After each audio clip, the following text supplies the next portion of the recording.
Hari itu diawali dengan suasana hangat dan sangat bersahabat. Beberapa pedagang melaksanakan tugas dan kewajibannya sehari-hari seperti biasanya. Namun yang tak biasa adalah munculnya monster yang sangat berbahaya. Naga tanah secara tiba-tiba menghadang perjalanan kedua pedagang yang sedang melintasi jalanan tersebut. Seorang pemuda seketika menebaskan pedangnya dan tepat mengenai salah satu anggota tubuh naga tanah itu. Dan karenanya, naga tersebut bukannya menyerah, namun justru semakin dipenuhi amarah yang seakan dapat menelan pemuda itu. Keberuntungan berada di pihak pemuda, dan tentunya berhasil menyelamatkan mereka dan membunuh monster tersebut. Seorang pedagang kemudian memuji kehebatan pemuda itu, dan dengan sedikit narsis, pemuda itu memperkenalkan dirinya sebagai Tatsumi, yang akan menjadi orang terkenal di ibu kota kerajaan. Para pedagang justru mengingatkannya bahwa dia akan menemukan monster yang jauh lebih berbahaya daripada monster yang baru saja dikalahkannya apabila dirinya berkunjung ke ibu kota. Karena ibu kota kerajaan dipenuhi dengan manusia yang memiliki hati seperti monster. Akan tetapi Tatsumi sangat mencintai desanya yang penuh dengan kedamaian dan telah bertekad untuk menyelamatkannya.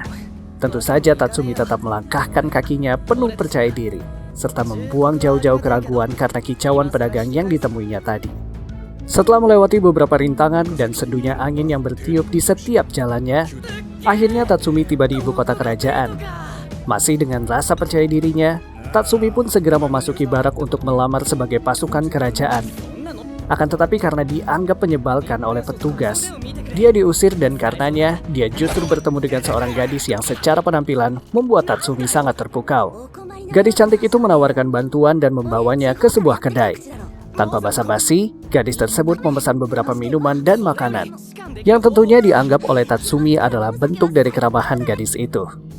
Dan dengan sedikit memuji, gadis itu berhasil membuat Tatsumi seakan terbang melayang, yang bahkan tak menyadari bahwa dirinya berhasil ditipu dengan mentraktir sejumlah makanan untuk orang yang baru saja ditemui. Setelah beberapa menit, beberapa jam, namun gadis itu tak juga muncul. Tatsumi pun akhirnya diusir oleh pemilik kedai, yang membuatnya bak gelandangan di kota asing.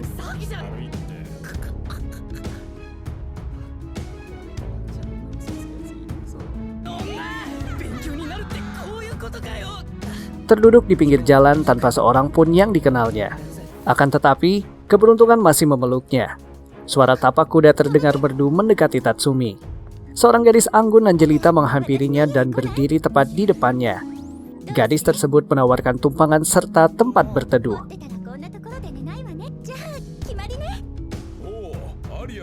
Tatsumi yang baru saja ditipu, tak begitu saja mempercayainya. Tak lama dua pria mendekat, yang ternyata adalah pengawal dari gadis yang memiliki nama Arya. Nama yang cantik, secantik orangnya. Tatsumi seakan terhipnotis dan akhirnya tersadar akan ketidakberdayaannya, yang akhirnya menyetujui bantuan Nona Arya. Keraguan Tatsumi sirna begitu menyaksikan rumah yang sangat megah dengan beberapa pengawal di dalamnya, yang tentu saja mereka jauh dari rasa takut untuk membawa serta membantu orang yang baru saja ditemuinya. Nona Arya kemudian memperkenalkan kepada ayahnya yang seorang bangsawan kaya di ibu kota. Tatsumi berbalik memperkenalkan diri serta berbagi kisah bagaimana akhirnya dia berada di ibu kota dengan kondisi mengenaskan seperti saat ini. Tatsumi yang ternyata menautkan janji bersama kedua temannya, Ieyasu dan Sayo, untuk mendatangi ibu kota dan menuntut keadilan untuk desanya. Namun kenyataan berkata lain, dan mereka harus terpisah karena perampok menyerang mereka. Keesokan harinya, mentari bersinar lebih terang dan semilir angin bertiup dengan lembutnya. Seperti biasa, Nona muda Arya menghabiskan waktu dengan berbelanja. Saat menunggu bersama seorang pengawal, dia mendapatkan penjelasan bagaimana sebuah kerajaan yang saat ini dipimpin oleh kaisar yang masih sangat muda dan diharuskan menjalankan sistem pemerintahan dengan seorang perdana menteri yang memegang kendali di belakangnya. Tatsumi akhirnya menyadari penyebab desanya berada di ambang jurang kemiskinan dikarenakan pajak yang terlalu tinggi. Di sana pengawal juga menunjukkan bahwa ada sekelompok pembunuh bernama Night Raid yang merupakan kelompok paling ditakuti oleh anggota kerajaan. Hanya dengan kemampuan mereka lah, para pejabat korup seketika menghilang dan hanya meninggalkan namanya saja. Sesuai nama mereka, Night Raid. Tentunya mereka melaksanakan misinya pada langit gelap yang hanya diterangi oleh sinar bulan. Tatsumi yang telah kembali ke rumah Arya dan beristirahat, mendekati jendela dan seketika melihat sekelompok yang diduga sebagai Night Raid sedang beraksi di malam hari itu. Namun Tatsumi masih merasa ragu. Haruskah dia membantu atau hanya menyaksikan aksi mereka?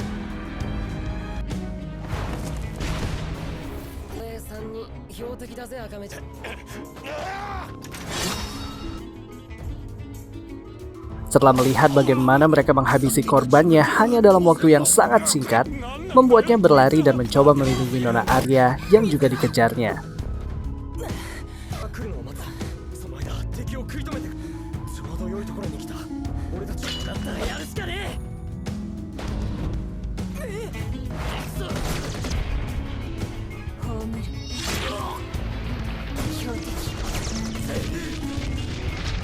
Namun pada akhirnya, justru dia sendirilah yang membunuh Arya begitu mengetahui bahwa ternyata keluarga Arya adalah keluarga kaya yang berkedok bak orang dermawan yang mengajak orang dari pedesaan dengan kata-kata manis. Tetapi mereka menyiksanya sampai mati saat sudah berhasil membawanya. Yang bahkan kedua temannya Ieyasu juga Sayo adalah korban dari kebengisan Arya. Setelah membunuh Arya, dia melihat gadis yang telah menipunya. Ternyata dia adalah anggota dari Night Raid. Gadis yang masih dengan penampilan yang menunjukkan kedua bulatan indahnya ternyata memiliki nama Leone. Justru merekrutnya sebagai anggota Night Raid setelah mengetahui ketulusan hati serta tekad yang kuat dari diri Tatsumi. Di bawah langit biru, mentari menampakkan sinarnya dengan sangat gagahnya. Namun pantulannya dirasa begitu menyengat dan menyesakan oleh Tatsumi. Tatsumi yang telah dibawa paksa oleh Leone ke markas Night Raid masih teringat akan janji yang dia ucapkan bersama kedua sahabat karibnya. Bagaimana mereka bertiga membulatkan tekad serta menautkan janji untuk menjadikan desa mereka makmur kembali dengan suasana yang tak lagi mencekam. Kini dirinya hanyalah seorang diri yang menopang janji itu. Berbekal keyakinan akan tekad Tatsumi, Leone berusaha meyakinkannya dengan memperkenalkannya kepada anggota lain, dengan harapan dirinya akan memiliki wawasan lebih jauh dan mendapatkan keyakinan untuk bergabung bersama mereka. Anggota pertama yang diperkenalkan adalah Sile, dengan kata yang menurutnya adalah sebuah penyemangat. Berikutnya ada Mine, masih dengan kesinisannya. Kemudian seorang pria bernama Bulat yang selama ini berada di balik baju zirah dengan kemampuan bela diri yang sangat menakjubkan dan luar biasa. Semakin terlihat luar biasa saat dia berlatih di tempat yang sangat menyejukkan.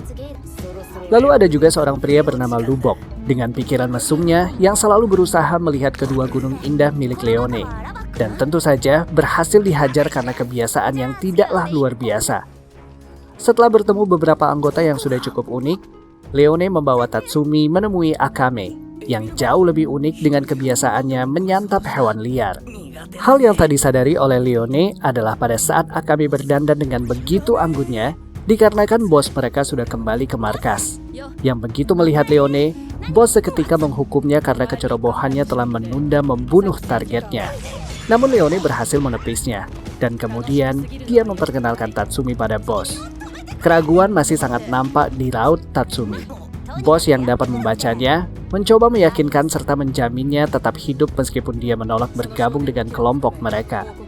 Bos yang memiliki nama Najenda membagikan kisah Bulat yang dulunya adalah anggota dari pasukan kerajaan. Bulat menjelaskan betapa korupnya anggota kerajaan sehingga membuatnya harus mengundurkan diri dan bergabung dengan Night Raid. Night Raid merupakan kelompok revolusi anti kerajaan yang nantinya akan mendirikan kerajaan baru dengan mengedepankan anti korupsi serta memperlakukan penduduknya dengan baik. Setelah menetapkan tekadnya, Tatsumi tak lupa juga memastikan bahwa dia mendapatkan pembayaran. Setelah mendengarkan kepastian itu, Tatsumi semakin berapi-api dan dengan penuh semangat meneriakkan ucapan untuk bergabung. Teriakan semangatnya yang memekakkan telinga justru membuat seluruh anggota lain terbahak-bahak. Dan sebagai pelajaran pertama, bos menunjuk Akame untuk melatihnya. Tatsumi yang teringat bahwa dia pernah memasak bersama Sayo dan Ieyasu pada saat itu, karena ternyata dia mendapatkan tugas baru sebagai tukang masak. Dan Akame yang bertugas sebagai pelatihnya hanya mencicipi makanan yang dia masak. Karena hal itu, Mine meledeknya terus-menerus. Akame kemudian mengajaknya ke sebuah telaga. Dengan tanpa ragu, Akame membuka bajunya yang membuat Tatsumi tersipu karena menganggap Akame tidak mengenakan pakaian sama sekali. Di sana Akame melatihnya bagaimana cara menangkap ikan. Tatsumi yang pada awalnya sangat meyakini kemampuannya hanya berhasil menangkap 2 ekor saja. Dan setelah memakan hasil tangkapannya, bos menjelaskan misi berikutnya untuk membunuh Ogre dan Gamal karena mereka melakukan korupsi. Namun dengan beberapa anggota Night Raid yang telah menjadi buronan kerajaan, membuat Leone mengajukan diri untuk membunuh target berikutnya. Dan dengan rasa percaya dirinya, Tatsumi pun juga bersedia menjalankan misi tersebut. Najenda lalu memutuskan bahwa Tatsumi juga turut serta dalam misi mengatasi Gamal si pedagang minyak dan juga Ogre setelahnya. Hari pun telah menyambut rembulan, diikuti dengan kegelapan serta dinginnya angin menemani aksi Tatsumi bersama Leone dan juga Akame.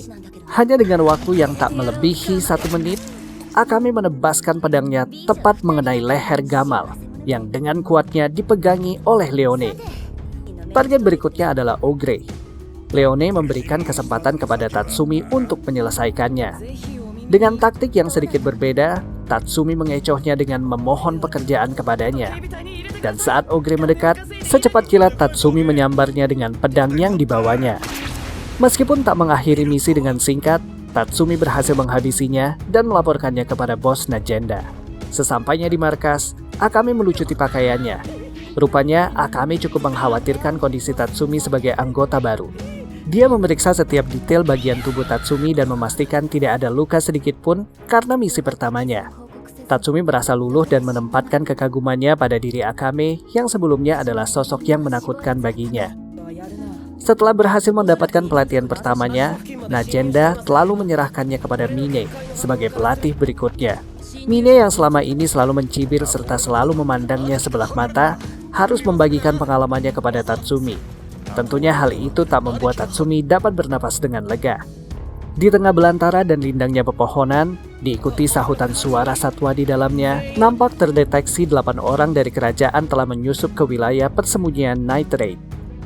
Bulat yang melakukan pengejaran bersama Tatsumi mengingatkannya agar tetap memperhatikan senjata yang mereka gunakan. Akame yang saat itu sudah menemukan 3 orang penyusup dengan mudah menebas leher mereka. Akame bahkan tak memberikan mereka kesempatan untuk menyelesaikan ucapannya.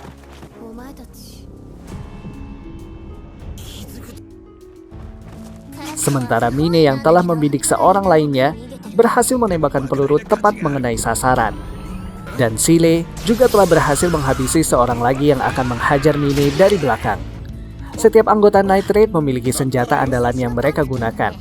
Mine dengan senjata pumpkinnya, Leone dengan teigunya yang dapat membuatnya berubah menjadi berbagai bentuk binatang buas. Tentunya dapat dengan mudah mengecoh musuhnya.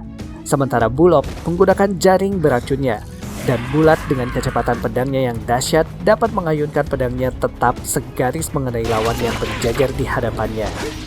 Hal tersebut tentu saja membuat Tatsumi menyadari betapa kuatnya setiap anggota Night Raid, dan itu juga membuatnya semakin yakin telah menjadi bagian dari Night Raid. Kali ini Tatsumi dilatih oleh Mine, telah menyiapkan dirinya sedari pagi. Tak juga mendapati Mine, yang ternyata masih saja berada di kamarnya, Najenda menyarankan padanya agar membangunkan Mine, dan hal itu membuatnya terpaksa memasuki kamarnya yang kebetulan sedang berganti baju. Kelakuan Tatsumi menyebabkan Mine tanpa sengaja menembakkan pumpkin ke arahnya, dan seisi markas pun menjadi gempar. Setelah mempersiapkan dirinya, Mine membawa Tatsumi berjalan menyusuri jalanan di ibu kota. Ibu kota yang ternyata dipenuhi oleh hawa jahat serta suasana dengan aroma penuh kekejian, yang bahkan menemukan gerombolan pecundang di sebuah sudut ibu kota bersama Tatsumi. Dengan sedikit hukuman, Tatsumi berhasil mengusir kedua berandalan yang sedang mengusik kenyamanan seorang gadis. Setelahnya, Mine mengajaknya makan, minum, serta berbelanja. Tatsumi yang belum memahami makna di balik kelakuan Mine hari itu sangat kesal dibuatnya. Yang terkesan hanya menghabiskan waktu dengan jalan-jalan saja, bukan melatihnya. Namun beberapa saat kemudian, Tatsumi mendengar ada keributan di salah satu sudut lain di ibu kota. Ternyata saat itu sedang diadakan eksekusi, yang merupakan hal biasa di ibu kota. Dengan bisikan jahat serta hembusan kebohongan, membuat eksekusi menjadi tontonan biasa di kota tersebut. Sekembalinya ke markas, Najenda menjelaskan bahwa misi kali ini menempatkan lokal seseorang yang memiliki hubungan dengan Perdana Menteri Ones, bersama kelima penjaganya yang juga dinyatakan bersalah telah menculik wanita dan menyiksanya sampai mati. Bos mengirimkan semua anggota Night Raid untuk menyelesaikan misi penting ini. Mine bersama Tatsumi mengamati keberadaan musuh di bawah naungan bulan. Dia membidik tepat pada tubuh lokal yang pada saat itu tidak memiliki jarak dengan pengunjung lain. Mine pun membidiknya dengan konsentrasi penuh. Dan dam! Tembakan pumpkin pun tepat mengenai sasaran. Tubuh lokal pun terjerembab di atas tanah dan pengawalnya bergegas melakukan pengejaran. Leone, Akame, dan Lubok berhasil menghabisi keempatnya. Namun seorang lagi belum ditemukan. Mine yang baru saja menyelesaikan misinya diketahui posisinya oleh seorang pengawal yang merupakan petarung dari Kokenji. Namun Tatsumi berhasil menangkapnya dan meyakinkan Mine untuk segera menembaknya. Atas tindakan masing-masing, baik Mine maupun Tatsumi saling meneriakan pujian pada benak mereka.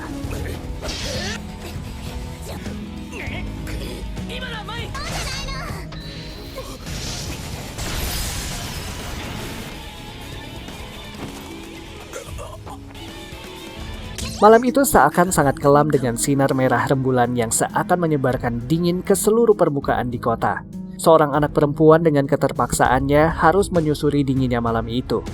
Hanya ditemani kabut yang membuat langkahnya terasa semakin berat.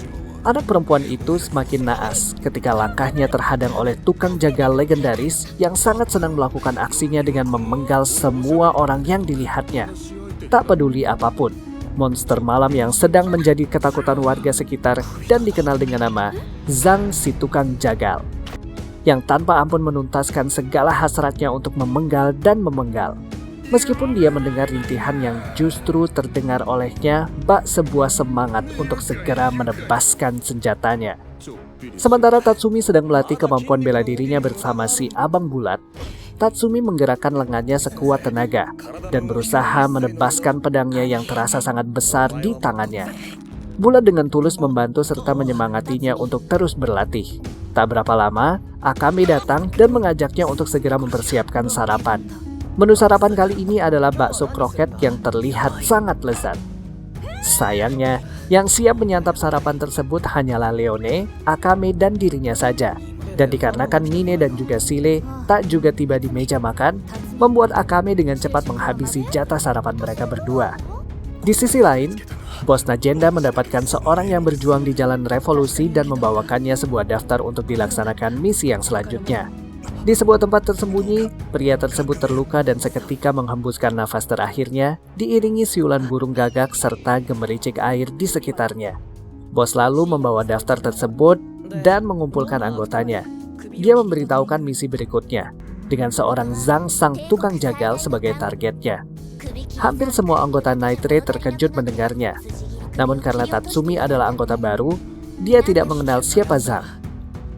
Bos lalu menjelaskan bahwa dia adalah seorang penjagal yang selalu muncul saat larut malam dan memenggal kepala orang tanpa pandang bulu.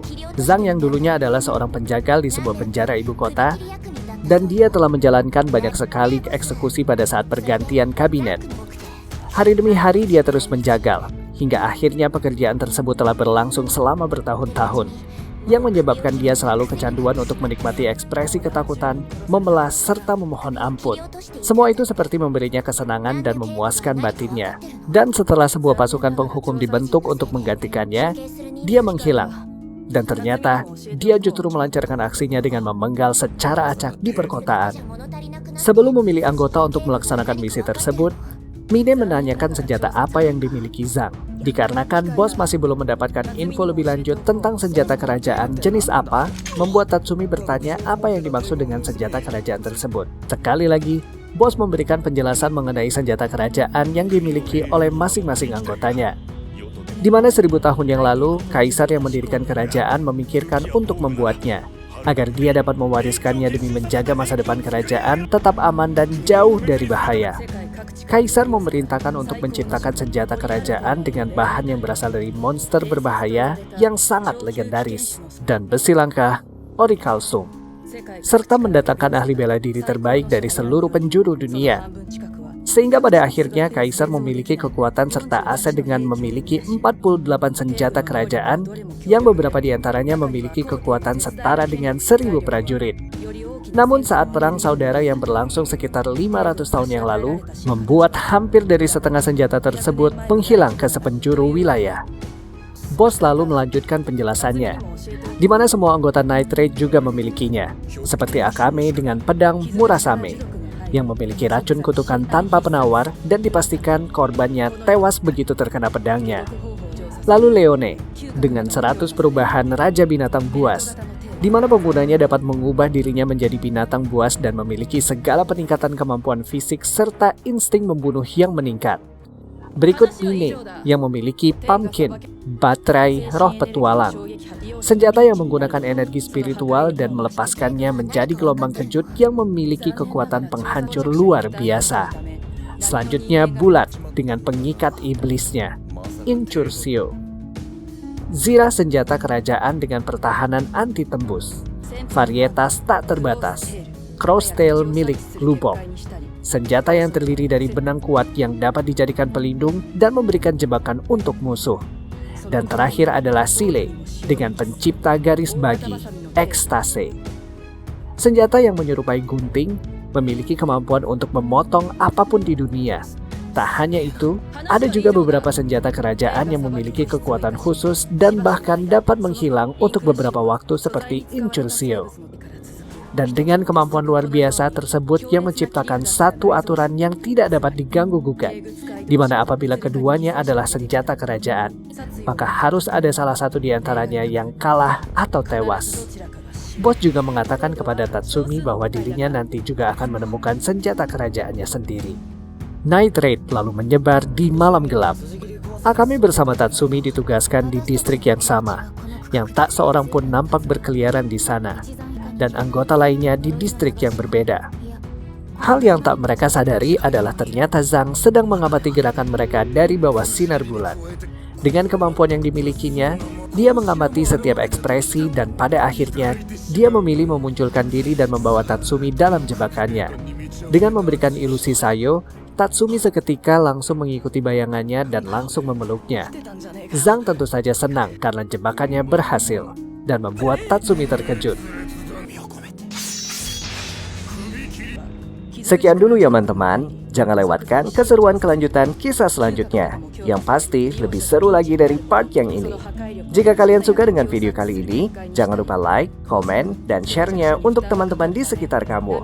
Dan jangan lupa pula klik tombol subscribe-nya agar gak ketinggalan pada video-video berikutnya. Bye-bye!